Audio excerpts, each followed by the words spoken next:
Hoy te acompañamos con El fantasma de la señora Crown, de Sheridan Le Fanu.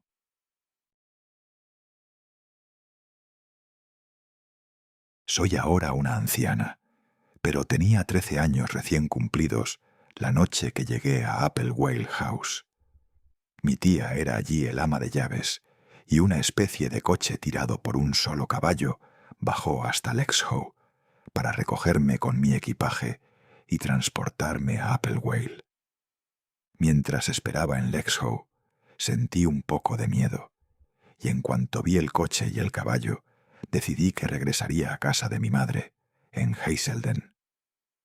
Lloraba cuando subí en el Shay, así era como se llamaba este modelo de coche, de modo que el viejo John Mulberry, el chofer, me compró unas manzanas a fin de darme ánimos y me dijo que al llegar me esperaban costillas de cerdo, pastel de grosellas y té, todo para mí, bien caliente, en la habitación que mi tía ocupaba en aquella gran casa. Era una hermosa noche de luna llena, así que comí mis manzanas mientras contemplaba el paisaje por la ventana del Shay. Es una vergüenza que la gente distinguida se divierta asustando a una pobre criatura inocente, y eso mismo era yo entonces. El asunto es que en la misma diligencia que me había llevado a Lexhow, habían viajado, a mis espaldas, dos hombres que empezaron a hacerme preguntas. No bien salió la luna. Querían saber a dónde iba. Les respondí que iba a la casa de la señora Arabella Crowle, en Applewhale House, cerca de allá. «¡Ay!», me dijo uno de ellos, «no vas a durar mucho tiempo ahí». Lo miré y alcancé a preguntar, «¿Por qué no?». «Porque», me dijo, «pero por nada del mundo le cuentes esto a nadie. Solo obsérvala y verás. La vieja está poseída por el diablo y ya es un fantasma. ¿Llevas contigo un ejemplar de la Biblia?». «Sí, señor», repuse porque mi madre había puesto su pequeña Biblia entre mis cosas, y yo sabía que estaba allí. Ahora que lo pienso, las letras de esa Biblia hoy serían demasiado diminutas para mis ojos cansados. Así y todo, la conservo todavía en un armario. Como sea, mientras lo miraba para decirle «sí, señor», me pareció advertir que él le guiñaba un ojo al otro hombre.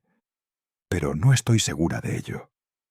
«Bueno», me dijo, «no olvides poner la Biblia todas las noches bajo tu almohada, porque te protegerá de las garras de esa solterona».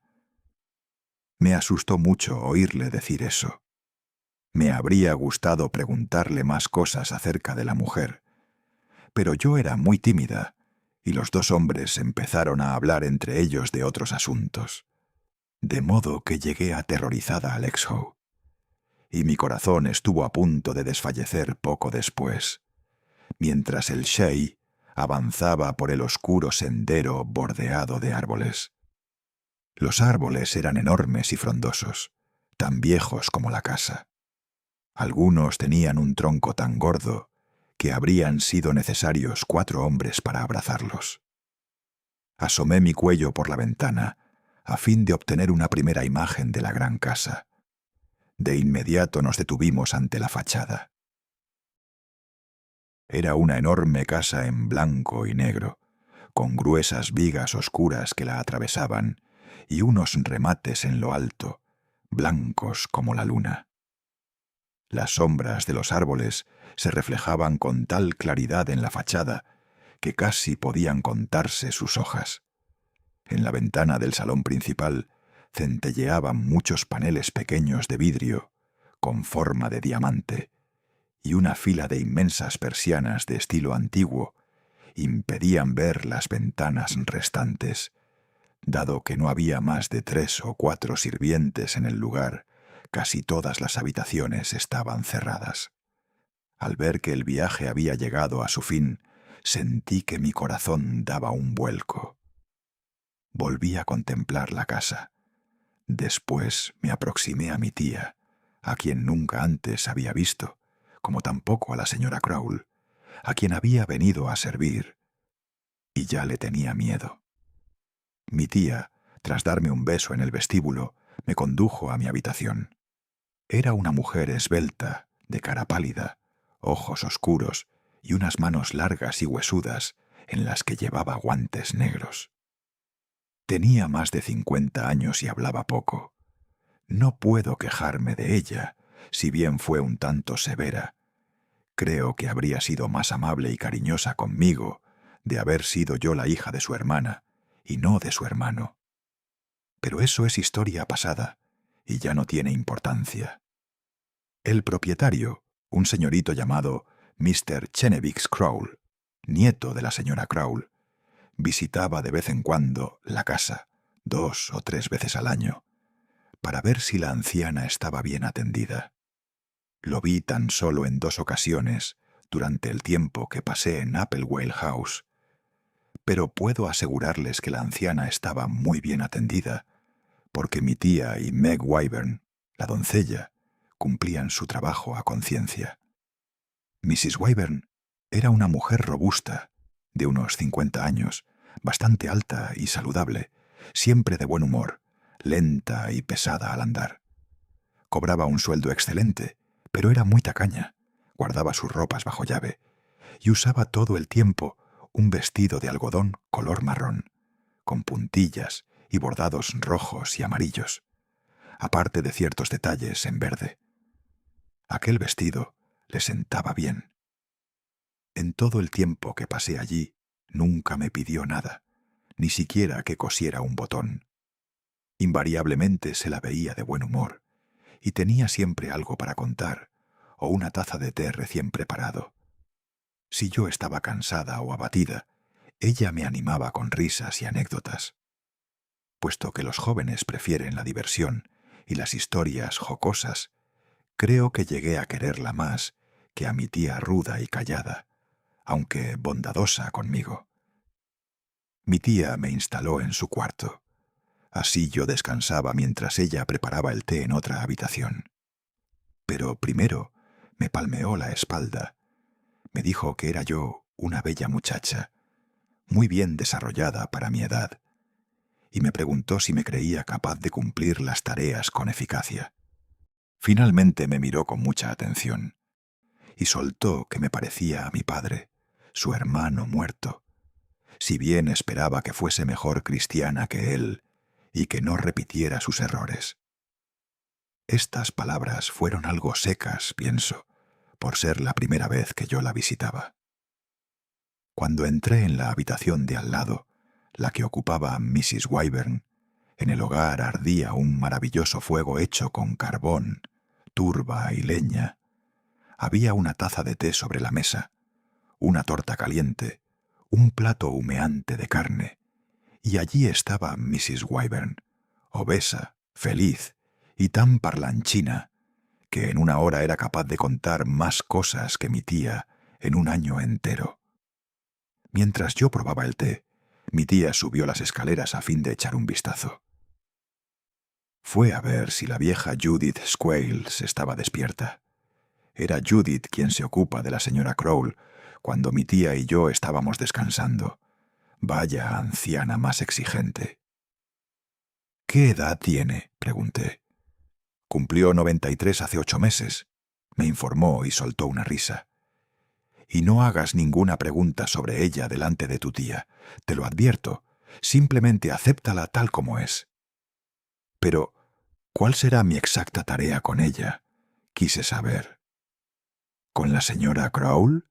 Te lo explicará tu tía, me dijo. Aunque imagino que tendrás que pasar el tiempo sentada en su habitación, mientras haces tus labores, vigilando que no cometa ninguna locura y dejándola que se divierta con las cosas que tiene sobre la mesa. Le darás de comer y de beber cuanto ella te lo pida, y harás sonar la campana si algo anda mal. ¿Ella está sorda? En absoluto. Y tiene una vista de lince. Pero está un poco chocha, como si hubiese regresado a la infancia, y su memoria flaquea. ¿Y a qué se debe que la muchacha que la cuidaba haya partido el viernes pasado? Mi tía le dijo a mi madre que la muchacha renunció de pronto. Es cierto, se ha ido. ¿Por qué motivo? Volví a preguntar. No respondía a las exigencias de tu tía, supongo. En fin, no lo sé. Mejor no hablemos más de eso. A tu tía no le gustan los chismes. Discúlpeme, señora, insistí. Pero, dígame, ¿la dueña de la casa goza de buena salud? No hay nada de malo en preguntar algo así, me contestó. La pobre anduvo con catarro hace unos días, pero esta semana mejoró bastante. Supongo que llegará a vivir 100 años. ¡Shh!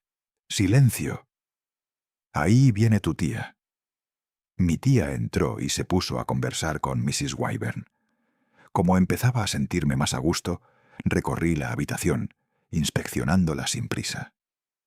Había unas piezas antiguas de porcelana. En las paredes colgaban unos cuadros, y por una puerta abierta del guardarropas alcancé a ver una extraña camisa de cuero con unas correas, unas hebillas y unas mangas más largas que la columna del lecho. «¿Qué estás haciendo, niña?», dijo mi tía con voz severa, cuando yo menos esperaba oír su voz. «¿Qué tienes en la mano?». «¿Esto?», alcancé a pronunciar mientras me apartaba del armario. «No sé qué es esto, señora». Tan pálida era mi tía que sus mejillas enrojecieron de inmediato. Sus ojos soltaron unas chispas de cólera. Calculé rápidamente que entre mi tía y yo no había más de media docena de pasos y que ella iba a abalanzarse sobre mí para castigarme. Se limitó, sin embargo, a acercarse lentamente, darme un golpecito en el hombro y sacarme la chaqueta de las manos, al tiempo que decía: «Mientras vivas aquí, no meterás tus narices en las cosas ajenas». Dicho esto, volvió a colgar la camisa en su percha, cerró la puerta del armario de forma brusca y ruidosa y echó la llave velozmente. Mrs. Wyvern, entretanto, no había parado de reír levantando ambas manos y sin moverse de su silla, retorciéndose como era su costumbre cada vez que algo la divertía.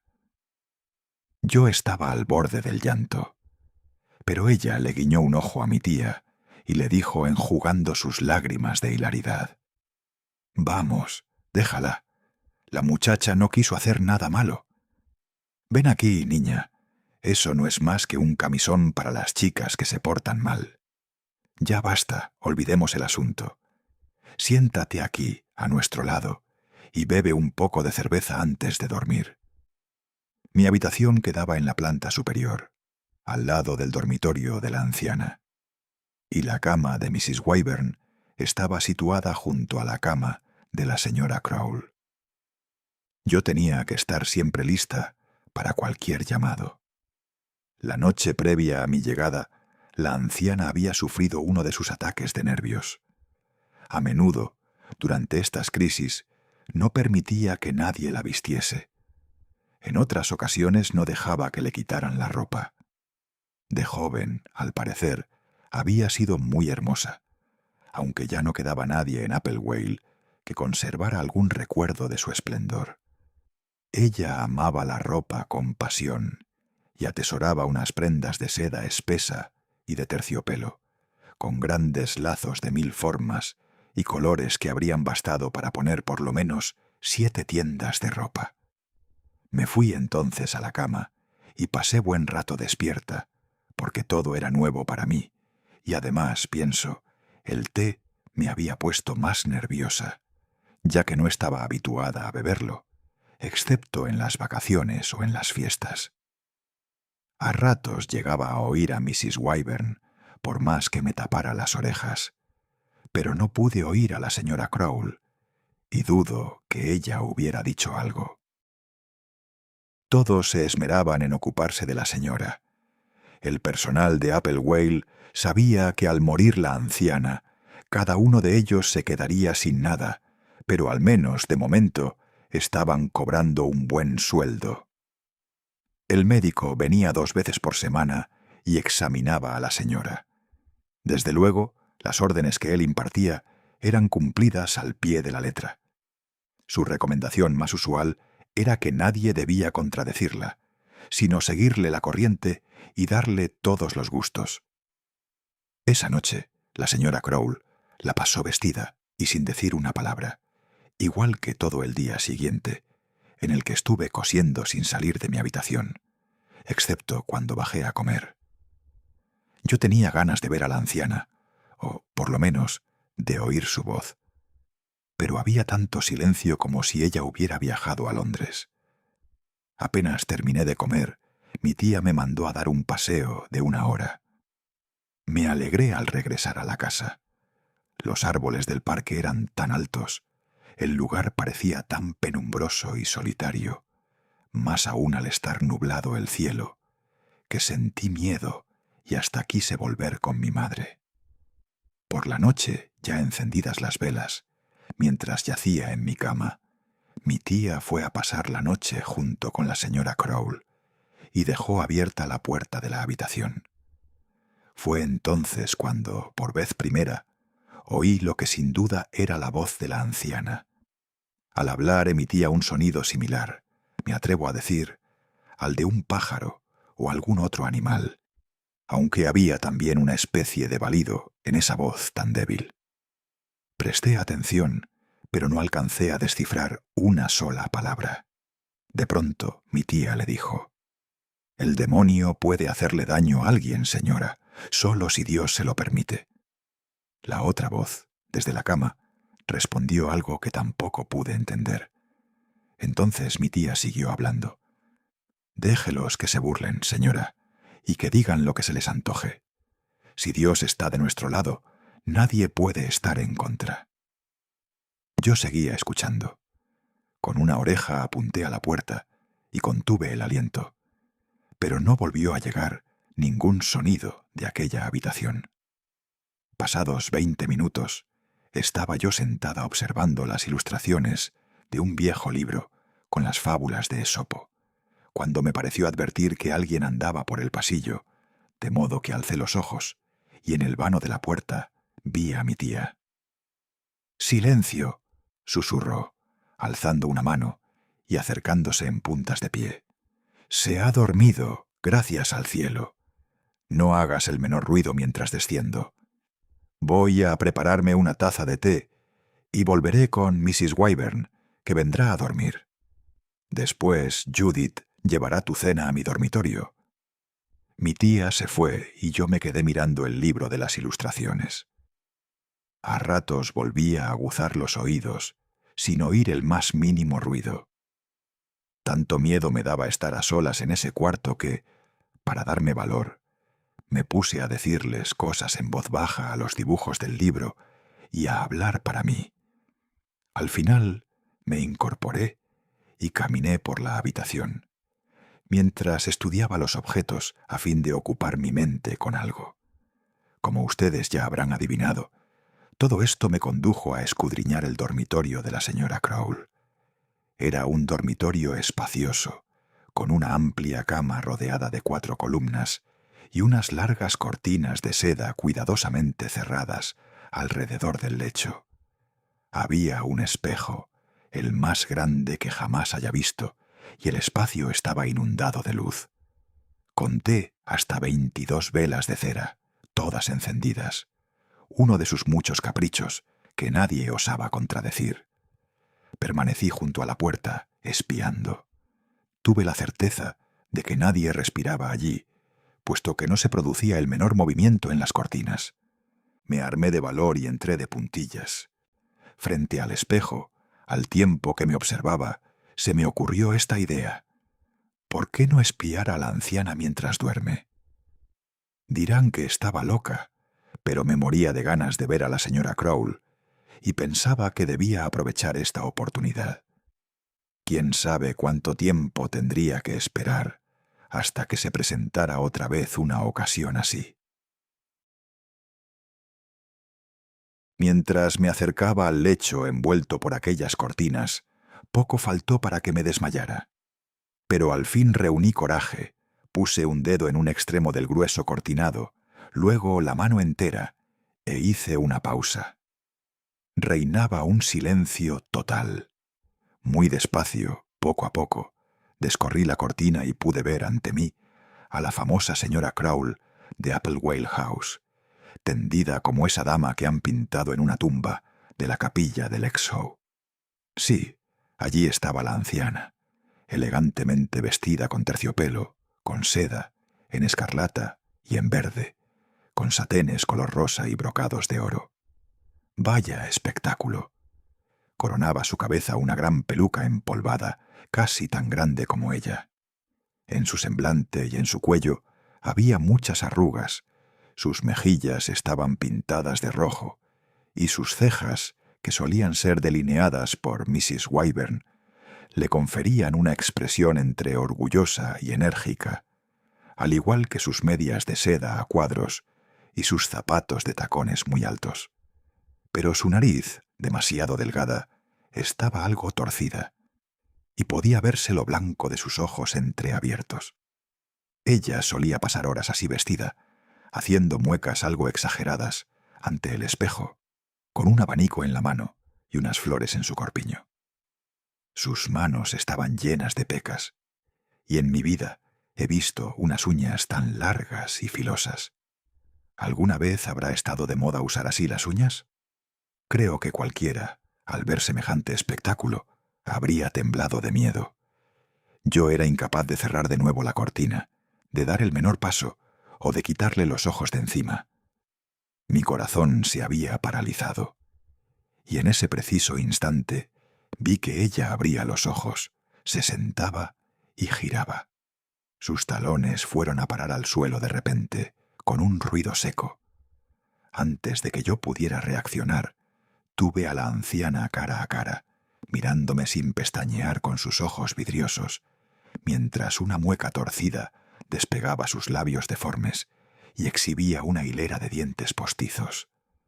Se supone que el cuerpo humano es algo natural, pero esto era atroz de ver. La anciana me apuntaba con los dedos. Su espalda estaba totalmente encorvada. «¡Diablillo!», exclamó. «¿Por qué dices que yo he matado al niño? Voy a cortarte ahora mismo las orejas. De haber actuado con mínima cordura, tendría que haber escapado de ahí». Sin embargo, no podía reaccionar ni dejar de observarla. Alcancé finalmente a retroceder. Ella me siguió, y sus zapatos dejaron oír una suerte de ruido metálico, mientras sus dedos ahora apuntaban a mi garganta, y ella hacía con la lengua un sonido espantoso. Retrocedí cuanto pude, pero sus dedos se hallaban cada vez más cerca de mi cuello. Pensé que, si me daba alcance, iba a desmayarme. Así, en mi fuga, llegué a un rincón del cuarto y solté un grito desgarrador. Sentía que mi cuerpo y mi alma estaban en peligro, pero justo entonces mi tía me llamó desde lejos, con un grito.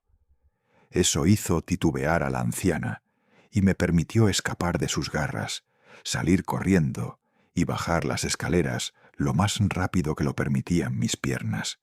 Lloraba a mares, les aseguro, cuando entré en la habitación de Mrs. Wyvern. Ella se rió. No bien narré lo ocurrido, aunque cambió súbitamente de actitud cuando le referí las palabras de la señora Crowl. «Repítelas», me pidió. Obedeciendo pronuncié: «Diablillo, ¿por qué dices que yo he matado al niño? Voy a cortarte ya mismo las orejas». «¿Pero tú le dijiste que ella había matado a un niño?», me preguntó. «No, señora», respondí. Como consecuencia de este hecho, Judith empezó a acompañarme siempre que las otras dos mujeres no estaban allí. Aproximadamente una semana después, si mal no recuerdo, Mrs. Wyvern aprovechó cierta ocasión en que estábamos las dos a solas para contarme algo que yo ignoraba acerca de la señora Crowl. Me dijo que, cuando la anciana era joven y hermosa, unos 70 años atrás, se había casado con el Squire Crowl de Applewhale, quien era viudo y tenía un hijo de unos 9 años de edad, pero que, al cabo de un tiempo, no se había oído hablar más del niño. Nadie supo jamás lo sucedido. Al parecer sus padres le daban demasiada libertad, de modo que el niño a veces salía a pasear y terminaba comiendo con el guardián del parque, o en el lago, bañándose, o pescando, o andando en bote sin ninguna vigilancia.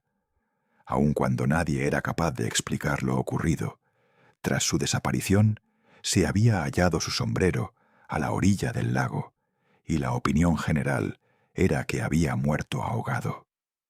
A raíz de esto, quien heredó todo fue el segundo hijo, fruto de su segundo matrimonio con la longeva señora Crowl, y era el hijo de este último, o sea, el nieto de la anciana, Chevenix Crowl, el poseedor de las tierras en el momento de mi llegada a Applewhale.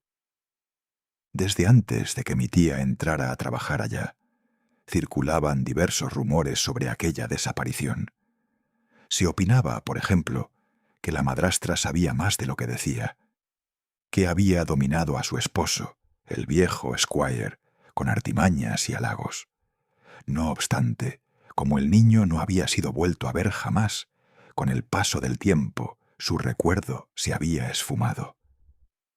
Y yo no voy a contar nada que no haya visto con mis propios ojos. No llevaba 6 meses yo en el lugar cuando a la anciana le diagnosticaron su última enfermedad.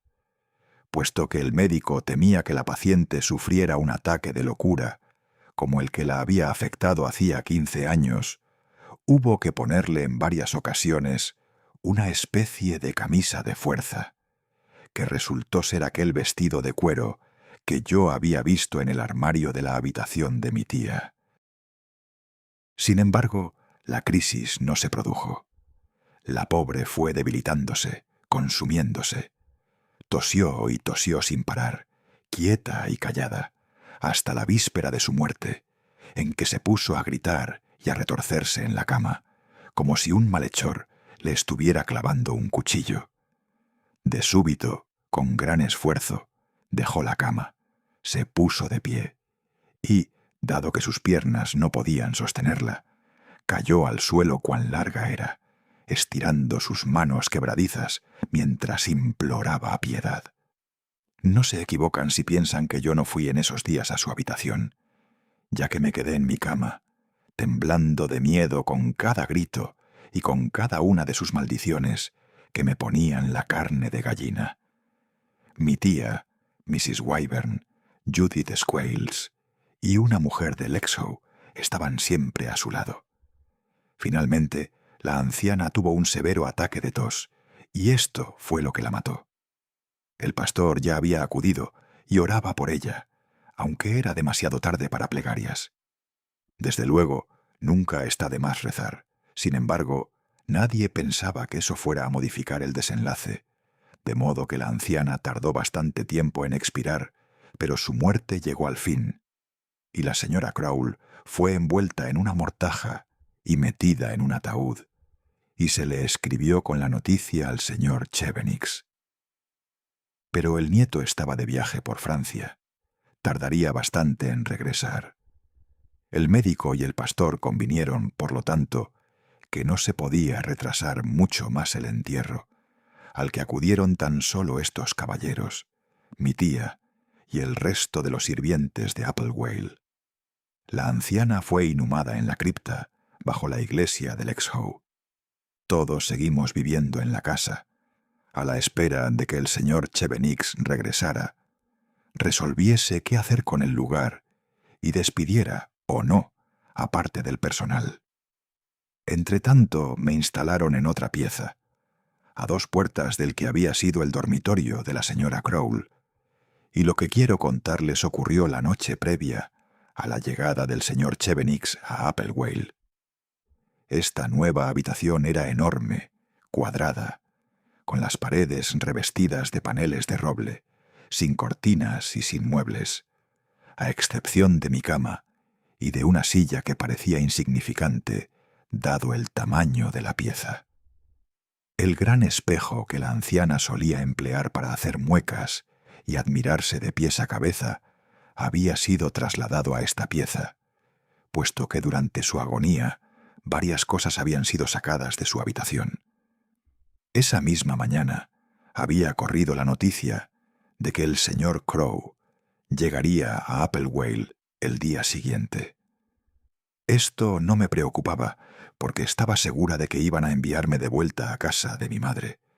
Más aún, me sentía feliz pensando en mi hogar, en mi hermana Janet, en el pequeño gato, en las empanadas, en el perro Trimmer y en todo el resto, tan excitada que no pude dormir. Cuando el reloj marcó las 12, seguía despierta en aquel cuarto oscuro, dándole la espalda a la puerta y con los ojos clavados en la pared. Fue entonces, a eso de las 12:15, cuando vi una luz en la pared, como si detrás de mí algo se hubiese encendido. Las sombras de la cama, de la silla y de mi vestido colgado en un rincón empezaron a danzar, arriba y abajo, en el techo y la pared. Miré por sobre mis hombros con la certeza de que una especie de incendio se había producido. ¿Y qué vi? ¡Cielo santo! Nada menos que la imagen de la anciana, sonriendo tontamente, vestida con la misma ropa de terciopelo y satén que le habían puesto a su cadáver. Con los ojos abiertos al máximo, su cara parecía la del diablo.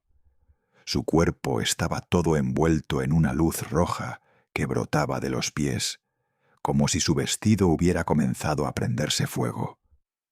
La anciana dio unos pasos en mi dirección, y sus manos, extendidas hacia adelante, me apuntaban como dispuestas a ahorcarme. Era incapaz de moverme, pero ella se limitó a pasar a mi lado y a seguir de largo con una especie de viento helado. Vi que avanzaba rumbo a una pequeña pieza que mi tía llamaba la alcoba, lugar donde antaño había estado la cama de gala y al que podía accederse por una gran puerta abierta que yo no había notado anteriormente. La vi buscar determinado objeto y girar para observarme. La habitación volvió a oscurecerse de pronto, y yo advertí que me encontraba al otro lado de la cama. Cómo aparecí allí, lo ignoro. Solo sé que por fin pude hablar, y que aunque no grité ni aullé, bajé corriendo, y por poco tiro abajo la puerta de Mrs. Wyvern, a la que casi maté de un susto. Imaginarán con razón que esa noche no dormí, y que con las primeras luces del alba fui lo más deprisa que pude en busca de mi tía. Esperaba una reprimenda o un castigo de su parte, pero no hizo nada de eso. En verdad, tan solo aferró mis manos y me miró fijamente, antes de decirme que no tuviera miedo y de preguntarme: ¿has visto en la mano de la señora Crowle algo semejante a una llave? Sí, le dije. Acababa de recordar ese detalle. Una pequeña llave de lata. A ver, espera un poco, dijo soltando mis manos y abriendo un cajón. ¿Una llave idéntica a esta? Y puso entre mis dedos una llavecita. Idéntica, dije sin titubear. ¿Estás segura? Por completo. Muy bien, suficiente, mi niña, dijo, y volvió a guardar la llave en el cajón. Hoy vendrá el Señor, antes del mediodía, y le contarás acerca de esto. Algo me dice que me iré pronto de aquí. Mi consejo, por lo tanto, es que vuelvas a tu hogar esta misma tarde. En cuanto pueda, te conseguiré otro empleo. Estas palabras me hicieron sentir dichosa. Mi tía empacó mis pertenencias y me dio las 3 libras que me debían para que las llevara a casa. Horas después, el señor Chevenix llegó a Applewhale. Era un hombre muy apuesto, de unos 30 años. Yo ya lo había visto una vez, pero en aquella ocasión él no me había dirigido la palabra. Mi tía conversó con él en el cuarto de llaves. Ignoro lo que se dijeron. Yo tenía miedo de hablar con el señor Chevenix, ya que era considerado alguien importante. Él rompió el silencio con una sonrisa. ¿Qué es lo que has visto, niña? Tuvo que ser un sueño, ya que esas cosas como los fantasmas y los espectros no existen. De todas maneras, siéntate y cuéntame todo con lujo de detalles. Así lo hice y apenas terminé, el señor Chevenix reflexionó un instante y le dijo a mi tía: Conozco bien ese lugar. El cojo Windle me contó que en tiempos del viejo Sir Oliver había una abertura en ese rincón, ahí mismo donde ella soñó que mi tía abría una puerta. Windle tenía más de 80 años cuando me lo contó, y yo era entonces un niño. 20 años han pasado ya. Se escondían allí las vajillas y las joyas, antes de que hubiese una caja fuerte en el salón de los tapices. También me contó que la llave era de lata, como la que usted ha encontrado. ¿No sería divertido si hallásemos allí, olvidados, unos diamantes o unas cucharas de plata? Tienes que mostrarnos, niña, el lugar exacto.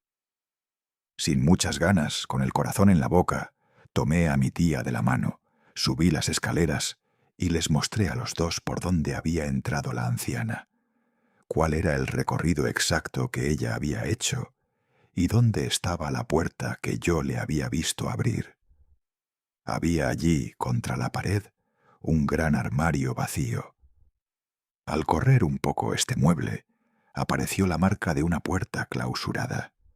Alguien había rellenado con madera el hueco de la cerradura para que no llamase la atención.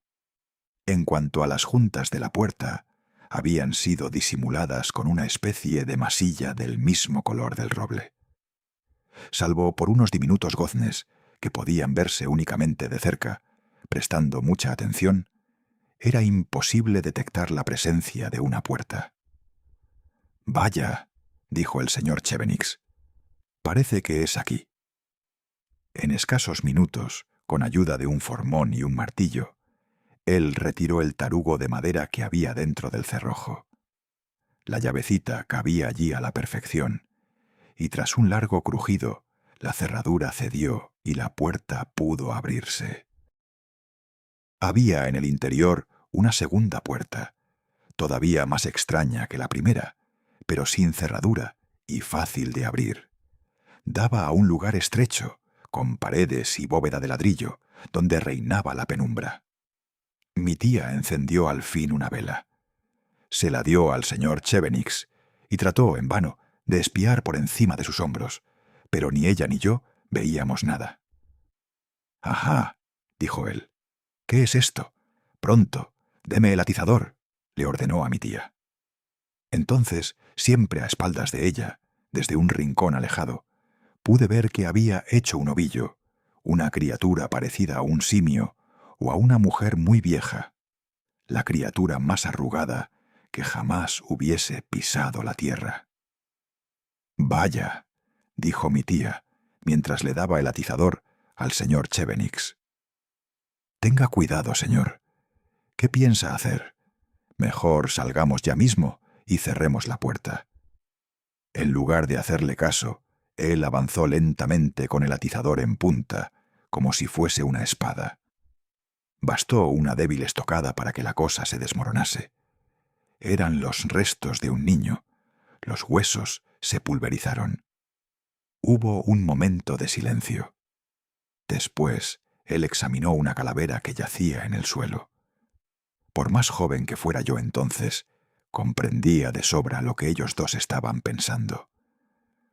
«Bueno, era tan solo un gato muerto», dijo de pronto el señor Chevenix, antes de alejarse de allí, soplar la vela y cerrar la puerta. «Más tarde volveremos usted y yo, Mrs. Shatters, e inspeccionaremos uno por uno los estantes. Antes, hay asuntos más urgentes. Esta niña vuelve ahora mismo a su hogar, ¿no es cierto? A sus honorarios, agréguele un regalo de mi parte», concluyó, dándome una suave palmada en el hombro. Recibí un bonito billete de 1 libra y partí 1 hora más tarde. Tomé la diligencia, feliz de regresar a casa. Tras este incidente, gracias a Dios, no volví a ver nunca más a la señora Crowl, ni en sueños ni convertida en fantasma. Muchos años después, cuando ya era una mujer, mi tía vino a pasar una noche y un día conmigo en Littlehampton y me dijo que, sin lugar a dudas, lo que habíamos visto aquel día eran los restos del niño desaparecido tiempo atrás. La anciana lo había encerrado allí hasta que muriera. Nadie había oído sus gritos, ni sus lamentos, ni los golpes que daba contra las paredes. El sombrero a orillas del lago había sido una artimaña para que todos pensaran que se había ahogado. Con los años, las ropas del niño se habían reducido a polvo, lo mismo que sus huesos, pero habían quedado intactos unos botones de jade, un cuchillo con un mango color verde y 2 peniques que el pobre llevaba a cuestas en el preciso instante en que lo habían encerrado. Entre los documentos del Squire, el padre, había un anuncio redactado tras la desaparición del niño. El hombre creía que el niño se había fugado o que había sido raptado por los gitanos. En el anuncio podía leerse que el niño llevaba consigo un cuchillo de mango verde y que vestía una chaqueta con botones de jade. Y esto es todo lo que quería contarles acerca de la señora Crowl de Applewhale House.